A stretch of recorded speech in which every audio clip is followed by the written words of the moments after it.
Hero Alam উপনির্বাচনেও প্রার্থী হচ্ছেন।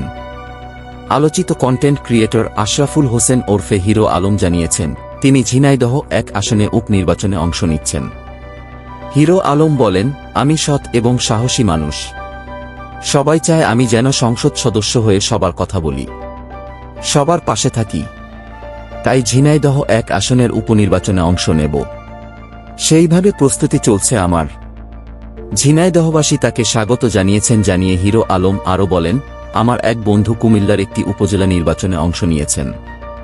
আমি সেখানে প্রচার চালাতে যাচ্ছি। আমি ঝিনাইদহ ১ আসনের লোকজনের সঙ্গে বলেছি, তখন তারা আমাকে বলেছে তারা সবাই আমাকে চেনেন। আমি তাদের কাছে প্রিয় এবং পরিচিত মুখ। তারাও চায় আমি এই নির্বাচনে অংশগ্রহণ করি। সেখানকার জনসাধারণ আরও বলেছেন নির্বাচনে তারা সাহায্য সহযোগিতা করবে। আমি আমার প্রতি তাদের ভালোবাসা দেখে সেখানে উপনির্বাচনে অংশ নিতে রাজি হয়েছি। আমিও তাদের আশ্বাস দিয়েছি তাদের পাশে সবসময় থাকব। আগামী ৫ জুন অনুষ্ঠিত হবে ঝিনাইদহ ১ আসনের উপনির্বাচন।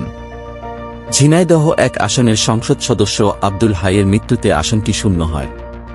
এর আগে বগুড়া ৪, কাহালনন্দীগ্রাম ও বগুড়া ৬ সদর আসনের সংসদ নির্বাচনে অংশ নিয়ে আলোচনায় আসেন হিরো আলম।